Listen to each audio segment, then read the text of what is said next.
Wangeela Maarqos boqonnaa 9 lakkoofsa 29 kabajamtoonni abbootiin lubootaa akkasumas daaqonoonni kabajamtoonni abbootiin haadholiin obboleewwan daa'imman maatiin Waaqayyoo guyyaa har'aa kanaa ayyaana qulqullittii Dubroo Maariyaam sababeeffachuudhaaf iddoo qulqullummaa kanatti dhuftanii kan walitti qabamtan hundumti keessanuu maqaa Waaqayyootiin akkam bultanii akkamiin turtanii akkamiin yeroo kana geechanii ameen. Waaqayyo abbaan keenya Waaqayyo qorichi keenya uumaan keenya akka baay'ina cubbuu keenyatti ilaalee osoo nutti murteessine ifaa fi jaalala isaatiin amma qaraaniyootti kan nu jaalate maqaa Waaqayyo uumaa keenya bara baraan afaan uumama hundaatinuu kan galatome kan eebbifame nuuf haa ta'u. Akkasumas maqaa isaa waamnee maqaa qulqullittii haadha Waaqayyoo Dubroo Maariyaam biraa hambisuun kan nuuf hin danda'amne addunyaan hundumtuu ishiirran ifatti kan ba'e dhiifamaan kan argate Waaqayyoodhaan kan nutti araarame karaa ishiitiin dhufee Waaqayyoon kan nu fayyisee dhiifama nuuf kenne qulqullittii haadha Waaqayyoo Dubroo Maariyaam maqaan ishii bara baraan kan galatome kan kabajame kan eebbifame nuuf haa ta'u. Qulqulloonni hundumtuu akka kennaa fi kabaja isaaniitti dabaree isaaniitiin maqaan qulqullootaa kan eebbifame olol kan jedhe nuuf haa ta'u. Tole egaa mucaa namaatiif sagaleen Waaqayyoo jireenyaa boqonnaadhaa fayyinaa lafa kanarratti ittiin jiraatee jireenya isa lammaffaatti gaafa darbee yookiin gaafa dabarte mootummaa Waaqayyoo kan nama dhaalchisu waan ta'eef daandii jireenyati waan ta'eef sagaleen Waaqayyoo yeroon kun daqiiqaa Waaqayyoo eebbisee sa'aatii Waaqayyoo eebbisee nuuf laate kana keessatti sagalee Waaqayyoo akka wajjiniin barannu Waaqayyoo abbaan keenya baroota darbaniif ergamoota fi raajota akkasumas duuka bu'oota qulqulloota isaa waliin akkuma ture ammas anaaf isin waliin akka ta'u gidduu keenyatti argamee iccitii isaa nuuf ibsee laphee abboota keenyaaf kenne nuuf kennee waa'ee jecha isaa akka nu barsiifatu nutis ijoolleen Waaqayyoo jecha isaa dhageenyee akka ittiin fayyinu eeyyama Waaqa keenyaa nuuf haa ta'u. Akka fedha Waaqayyootti guyyaa irraa nu barachuu kan dandeenyu jecha akkas jedhudha. Soomaa fi kadhannaadhaan malee hin ba'u. Hundi keessanuu jecha kana na duukaa dubbadhaa. Soomaa fi kadhannaadhaan malee maarree dubbadhaa. Soomaa fi kadhannaadhaan malee hin ba'u. Wangeela Maarqos boqonnaa 9 lakkoofsa 29 waa'ee jecha Waaqayyootiif maqaa Waaqayyoo kan galatome nuuf haa ta'u. Egaa jecha kana kan barreesse qulqulluu Maarqos wangeelaawii qulqulluu Maarqos yogguu ta'u jecha kana immoo kan dubbate Waaqa keenya uumaa keenya Gooftaa Yesuus Kiristoos jecha kana dubbate. Egaa jecha kanarraa aniif isin immoo maalirraa baranna? Jechi kun maaf dubbatame? Eenyuttis dubbatame? Aniif isin immoo jecha kanarraa maal barachuu qabnaa isa jedhu wajjiniin akka hubannu eeyyama Waaqa keenyaa nuuf haa ta'u. Egaa akkuma dursa kaasne jecha kana kan dubbate Waaqayyoodha. Eenyudha jecha kana kan dubbate? Soomaaf kadhannaadhaan malee hin ba'u jedhe. Maalidhaaf malee hin ba'u? Sooma fi kabannaadhaan malee hin ba'u. Egaa maatii Waaqayyoo duuka bu'oonni dursaa nama dhukkubsataa tokkotu ture. Namni tokko mucaa dhukkubsatu tokko qaba ture jedha. Jecha kanarratti yogguu ilaaltan. Namni tokko mucaan isaa hafuurri hamaan yeroo mara isa dhiphisa ture. Yeroo mara mucaa isaa jalaa qora ture. Hafuurri hamaan kun mucaa isaa kana hafuura hamaa jechuun diina keenya seexana. Hafuura hamaan diina miti. Seexana miti. Seexana waa'ee diina seexanaa yogguu dubbatu jecha kanarratti abbaan mucaa isaa wajjin baay'ee rakkata ture jedha.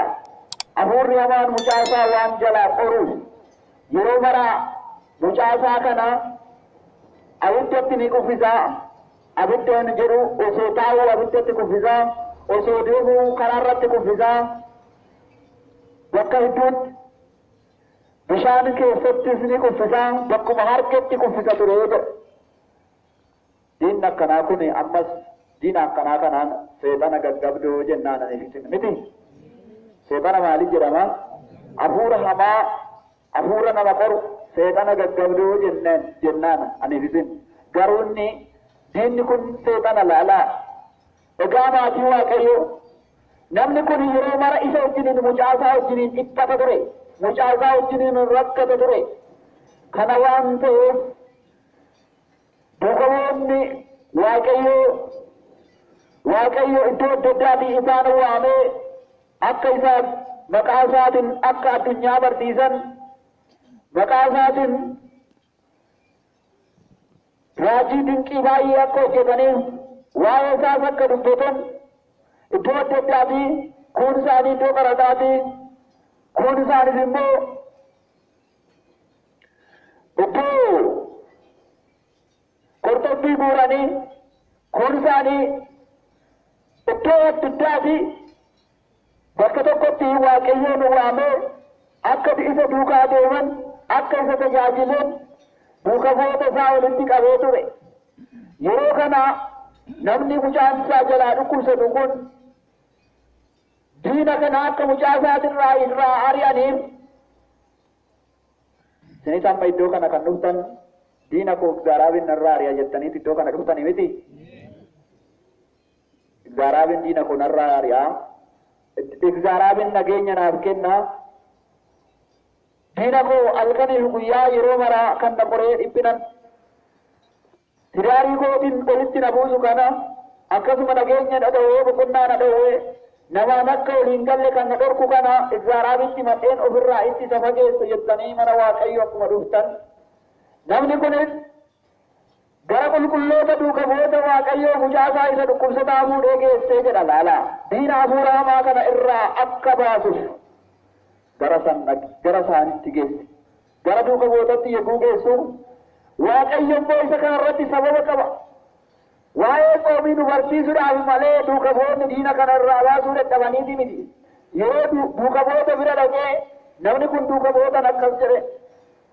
Diinni hafuurri hamaan kun mucaa koo yeroo mara karaarrattis bishaan keessattis daandarrattis bakka adda addaatti na jalaa kuffisaa abiddattis na jalaa kuffisaa rafaa dabbaqsiiseet lafarratti konkolchee mucaa koo na jalaa dhiphisaa jira irraa naaf ari'aa diina kanaa jedheeni jedha laalaa.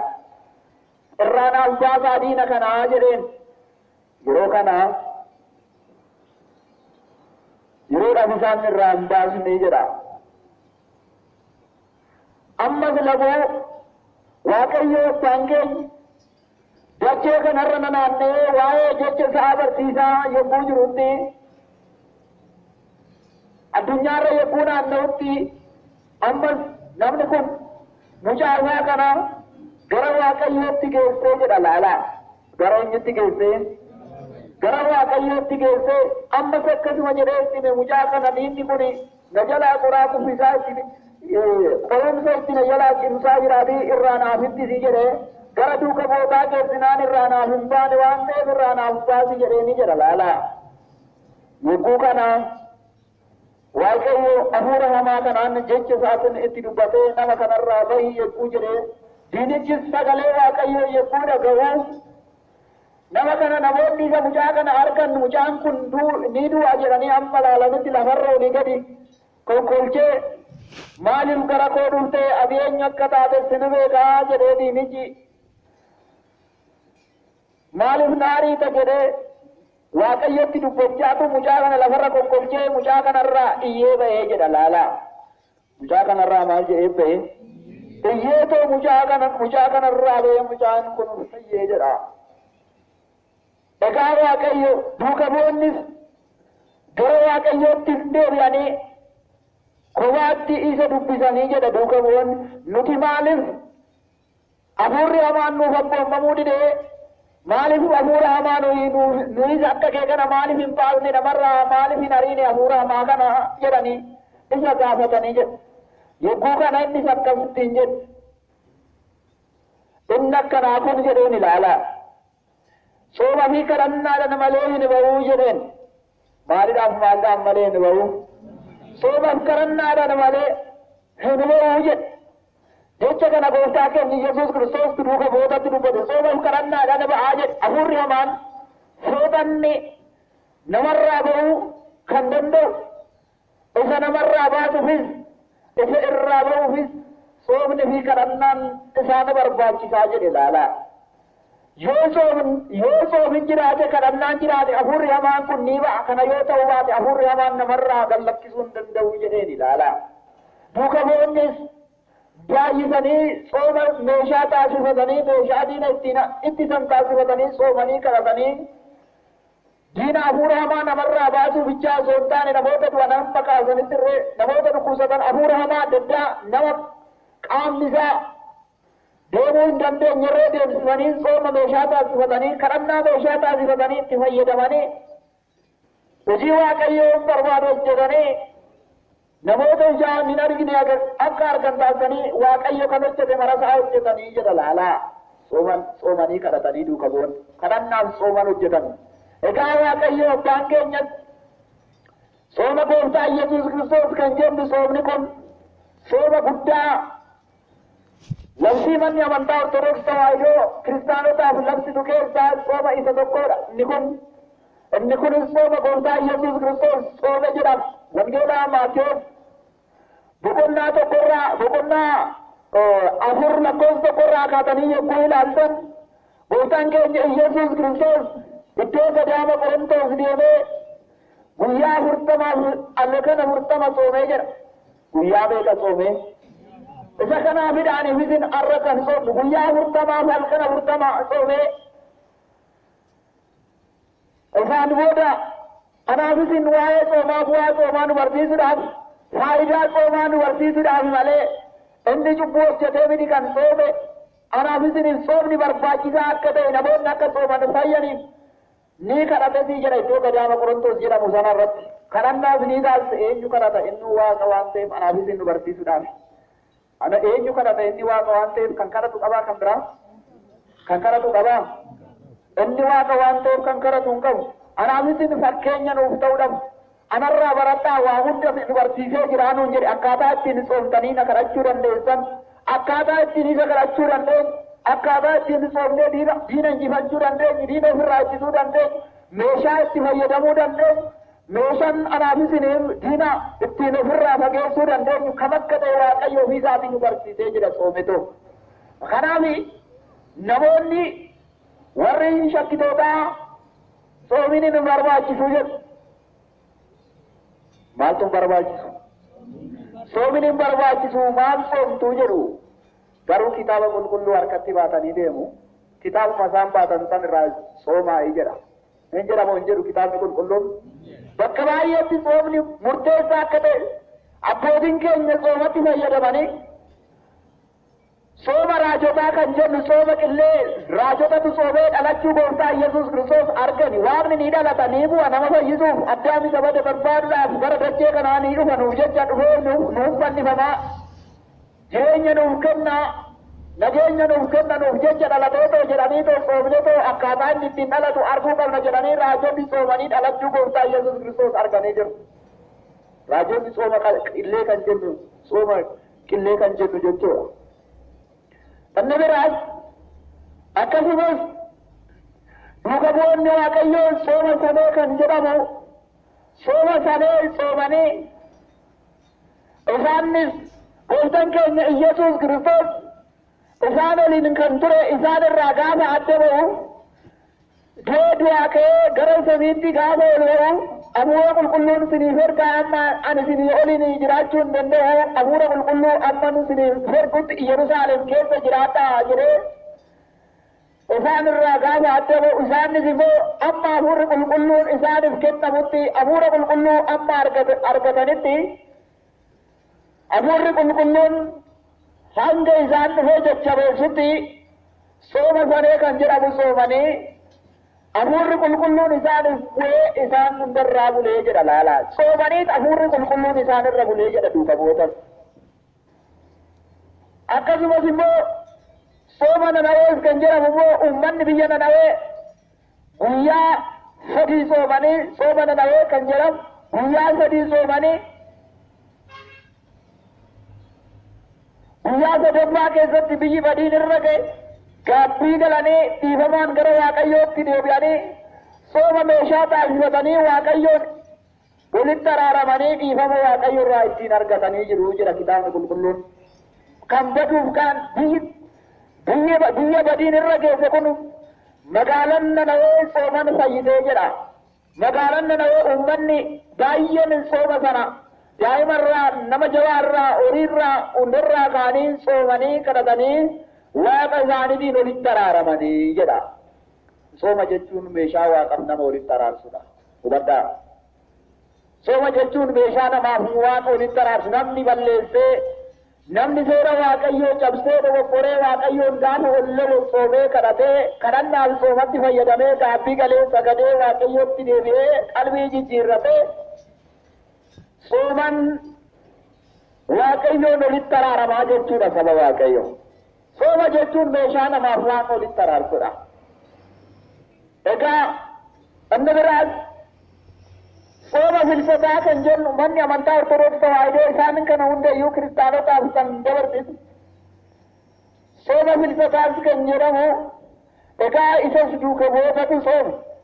Duuka bu'oonni egaa raajichi duuka bu'aan Toomaas ol ba'uu giiftii qulqullittii duroo Maariyaam gara samiitti fooniin ol ba'uu ishii awwaala diddiigdee akka ilma ishii gara samaa'itti yegguu waatu mukeessa Toomaas argee jira duuka bu'oota keessaa Toomaas qofatu argee nu hin argine waan ta'eef ammas deebinee arguu qabna ilma ishiis kadhachuu qabna jedhanii akka ishii arginu yegguu gara samiitti ol baatu akka ishii arginu akkuma Toomaas soomuu qabna jedhanii naasee guyyaa tokkorraa jalqabanii hanga guyyaa 14tti soomanii hanga guyyaa 16tti soomanii gaafa guyyaa 14 gooftaan Yesuus Kiristoos haadha isaa qulqullittii dubroo Maariyaam duuka bu'oota isaatitti ofii isaatiifis ishiis waliin ta'anii arganii jiru jedha laalaa. Sooma filsataa soomanii waaqa fi maaramii duuka bu'oonni sooma ittiin arganidha jedha.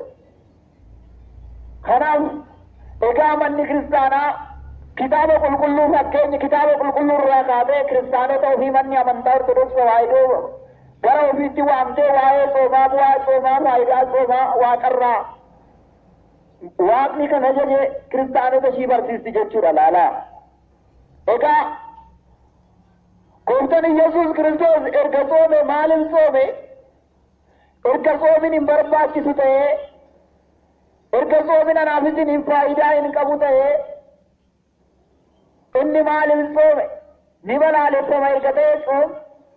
Maaliif soome inni? Erga yakka ta'e soomen anaafis nu barsiisuudhaafis hin jedhee jira. Egaa inni akkanaa kun sooma kadhannaadhaan malee hin ba'u jedhee nu barsiisee jira. Aniifis diina ofirraa diinan adda ba'uudhaaf dirqama soomni nu barbaachisa. Kadhannaatu nu barbaachisa.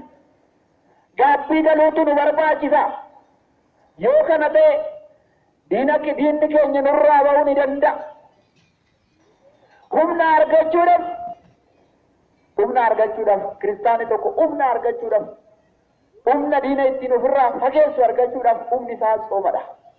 Kana biraati meeshaa diinoo ittiin ofirraa injifatu, meeshaa diinoo ittiin ofirraa rukutu, meeshaa diinoo ofirraa ittiin fageessu seexana meeshaa biyya lafaatiin namni ofirraa rukutuu hin danda'u.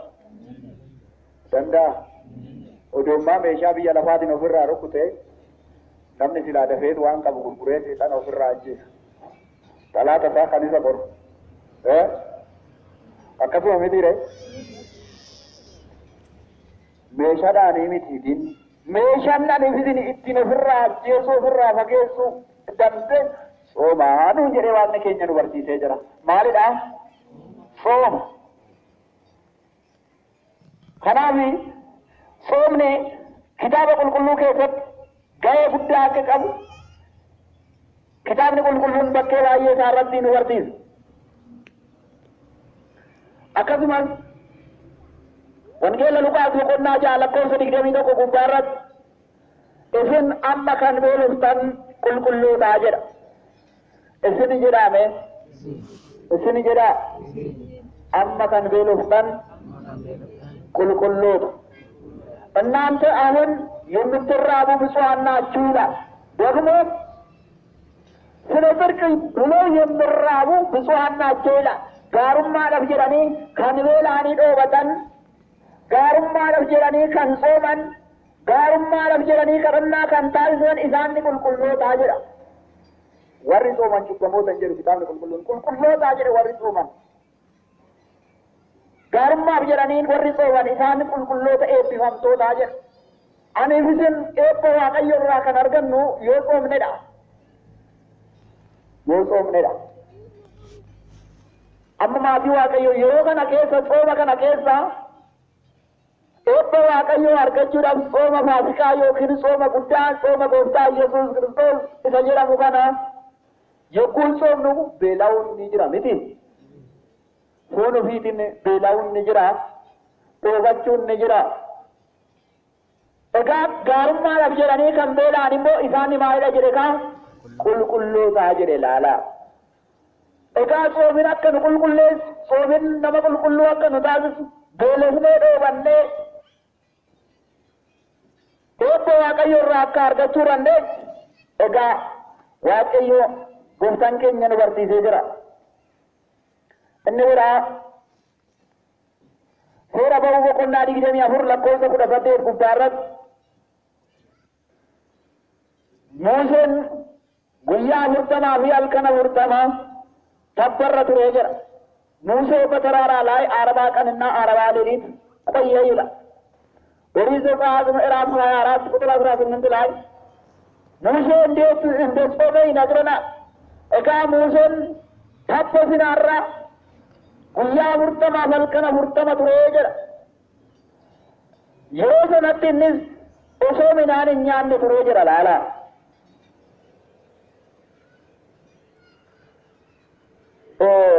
ሌላው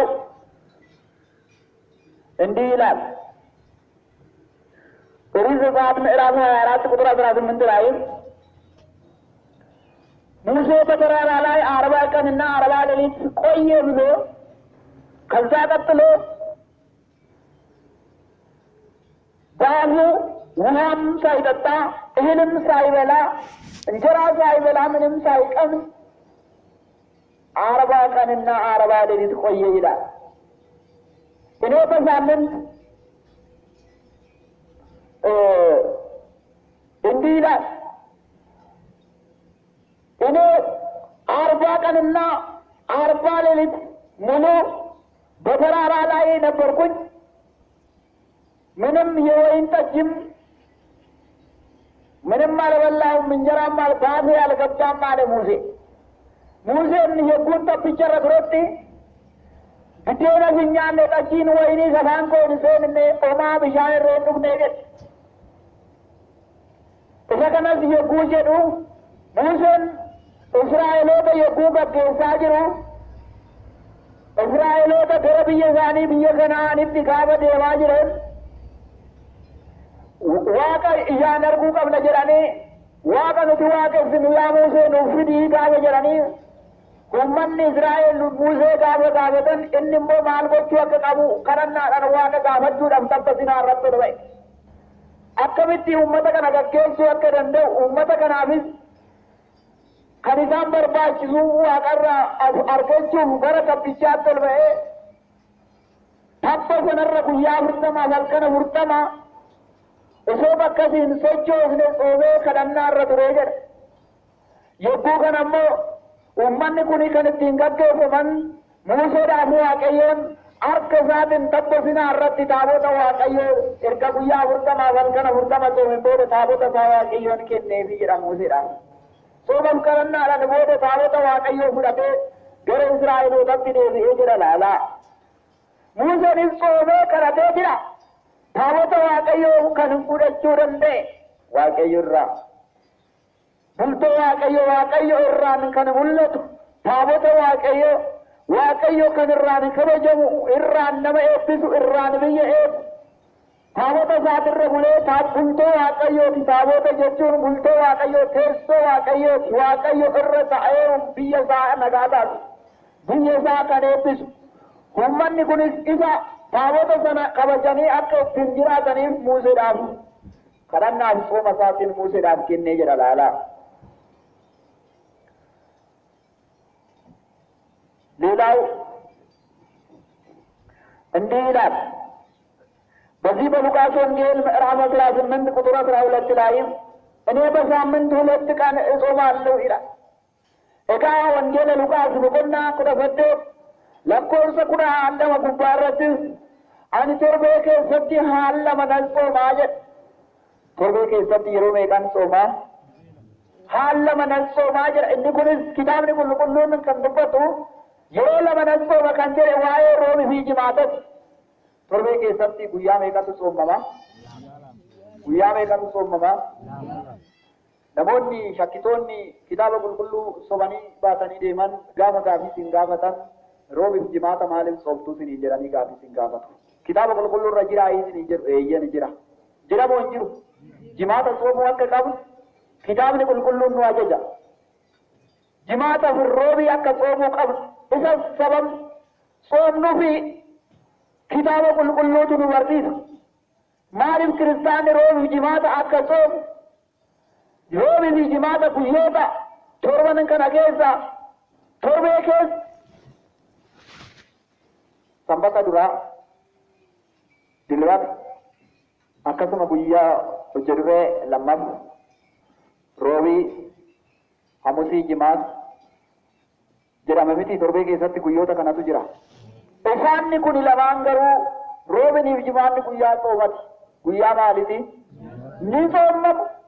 Roobin maaliif soomame? Jimaanni maaliif soomamne? Kitaaba qulqulluu irratti ani torbee keessatti yeroo lama nan sooma jedhee kiristaanni soomuu akka qabu kitaabni qulqulluun fakkeenya kaasee kan nu barsiisu maaliif isa jedhu yommuu ilaallu roobini warreen Yihuudootaa gooftaa keenya Iyesuus Kiristoos gaafa inni nu fayyisuuf gara dachee kanaa dhufee foon uffatu hojii duree irraa jalqabanii irratti mari'atanii jiru. Isa fannisuudhaaf isa ajjeesuudhaaf ni ajjeesna yakkamaadha jedhanii sababa irra barbaadanii sababa funaananii cubbuun tokko osoo irra hin jiraanne balleessaa tokko malee hojii duree irraa kaasanii irratti mari'atanii jedha laalaa. Hojii duree Yihuudoonni ta'anii mari'atanii olii galuu hin dandeenye hojii duree yoom akka fannisan. Hojii duree olii galuu hin dandeenye. Lammaffoos ni ta'anii isarratti mariidhaaf. Lammaffoos ni mari'atanii olii hin galle. Roobis ni ta'an guyyaa sadaffaa guyyaa sadii ta'anii isarratti mari'achuudhaaf waa'ee isa ajjeesuu mari'achuudhaaf guyyaa sadii ta'anii roobii olii galanii fida. Yoom olii galanii? Roobii olii galanii bakka jimaata fannisnaa olii jiranii roobii irra ta'anii guyyaa roobii sanarratti jimaata irratti murteeffatan. Yoom irratti murteeffatanii? Jimaata irratti murteeffatanii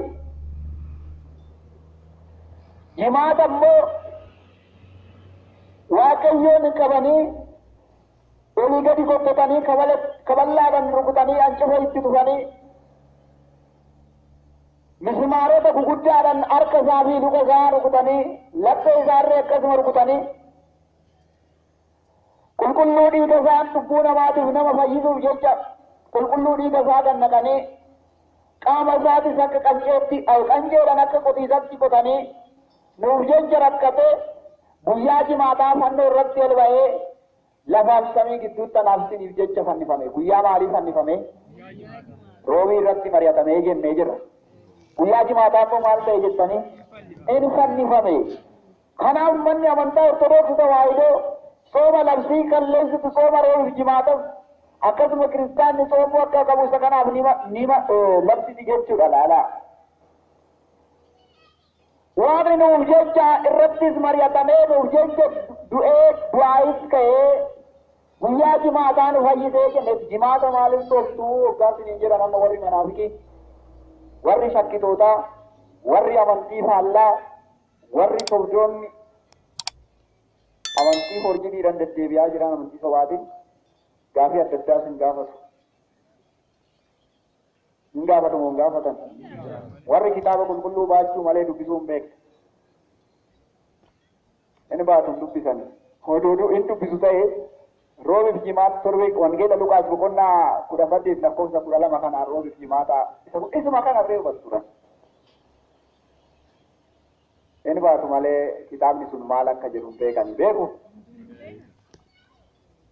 Yaa gooftaa kan naan jedhu marri mootummaa koo galuu hin danda'u jedhe. Sobanii yaa gooftaa jechuu bichaan mootummaa Waaqayyoo nama dhaalchisa. Jekkuu garuu dubbatan namoota hunda dursa waan mootummaa Waaqayyoo galan fakkeessu. Seetanni bimmijeessee fi akkaataa ittiin nama mooksan wangeela Maatiyyoos boqonnaa 24 lakkoofsa 4 gubbaa irratti barsiisonni sobaanii dhufuu jedha. Barsiisota sobaatirraa of eegaa akka isin hin dogoggorsiisne gogaa hoolaa dabbasaa hoolaa afaan isaanii ni lasallasaa dabbasaa hoolaa uffatanii afaan isaanii lasallasiisanii bifa namatti toluutiin ni dhufuu. Yeroo sana garuu isin isaan hin amaninaa jedhee dhufuun isaanii dirqama kitaaba qulqulluutu jedha waan ta'eef dhufanii jiru. Dhufan immoo dhufne. Dhufnaan immoo namni waan hunda waan haaraa jaalata waan ta'eef simachaa jira. Hin beekne ganaa galaaf. Simachaa jira namni. Booda garuu biiftuun ganamaa amantaan isiin dhugaa ishii kam akka ta'e namni guyyaan hubatu immoo ni dhufa. Akkas jedha. Dhugaan yeroo hunda ni mo'atti jireenyati jedha. Macaafa Izraa boqonnaa 4 lakkoofsa 38 irratti dhugaan yeroo hundaa ni mo'atti jedha. Dhugaan yeroo hunda maal gooti? Dhugaan yeroo hundaa ni mo'atti jireenyati jedha laalaa. Hanga bara baraattis jabaattee jiraatti jedhu. እውነት ግን ሁልጊዜ ታሸንፋለች፣ ሕይወትም ናት ለዘላለም ጸንታ ትኖራለች ይላል መጽሐፈ ዕዝራ ምዕራፍ 4 ቁጥር 38 ላይ እውነት ለዘላለም እንደምትኖር እውነት ማለት ኦርቶዶክስ ተዋሕዶ የእውነት አምላክ የእውነት እምነት ነች።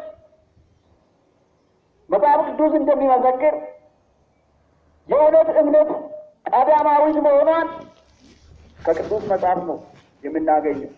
ሰዎች እንደሚያወሩት ሳይሆን የውሸት ትምህርት የሐሰት ትምህርት የውሸት ነቢያት ተነስተው በአሁን ጊዜ ህዝቡን እያመሱ መሆኑ ይታወቃል።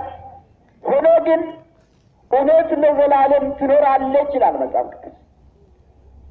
እውነትን የያዘ መቼም ዱጋ ከን ቀበቴ ዮመማየው እንቃነው አመንቲን ኦርቶዶክስ ተዋሕዶ አመንቲ ዱጋቲ ishirra dhaabbadha. Egaa Roome irratti Efesoon boqonnaa 4 lakkoofsa 4 gubbaa irratti waaqni tokkodha.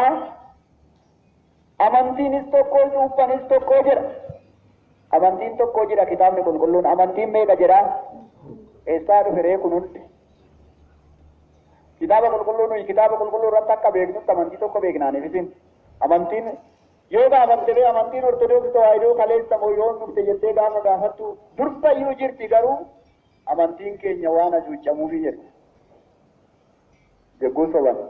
Garuu kan dursu amantii Ortodoksii Tawaahidootii jedhu isa kana dhugaa bakka ittiin dhaqan waan hin qabani waan ta'eef dhugaa ba'u. Garuu ani hin barbaadu amantii kanaa jedhu immoo amantiin kun ni ulfaataa jedhu kun isaanii sooma kana sodaatu laala. Nama sodaachisaa soomichi. Kun isaanii sooma sodaatanii haraa ani amma sa'aatii sagaliin danda'een turuu amma jaarreen turuu jedhanii sooma sodaatanii amantii kana keessaa. Amantiin Ortodoksii Tawaahidoo isin warri keessa jirtan akkamitti jabaattanii keessa jiraattu jedhu. Yoo keessa seenne immoo nuyi baay'ee nutti ulfaatu nutti tola. Yogguu soomnu wanta nama gammachiisu namatti dhaga'ama. Yogguu soomnu wanta namarraa qallalutu jira. Diinichi namarraa qallala. Ba'aan namarraa bu'a. Cubbuun namarraa bu'a yoo sooman. Cubbuurraa bilisa ba'aa deemu. Cubbuun addunyaa keessa teenyee hojjenne sun gaafa soomne durraa bu'a. Bilisa baana cubbuu keenyarraa. Diina keenyarraa sooman bilisa baana. Waan ta'eef soomni gammachuudha. Soomni ulfina qabeen nageenya boqonnaadha. Sooma jechuunis jedhu. Sooma jechuun maalidhaa jedhu. Sooma jechuun yeroo murtaa'eef nyaata dhiisuu hanga sa'aatii murtaa'eetti midhaan dhiisuu maal dhiisuu wanta dhuganis dhiisuu wanta nyaatanis dhiisuu amma soomni sun bahutti immoo wantoota horiirraa beelladoota irraa argaman nyaachuu dhiisuu jechaadha sooma jechuun.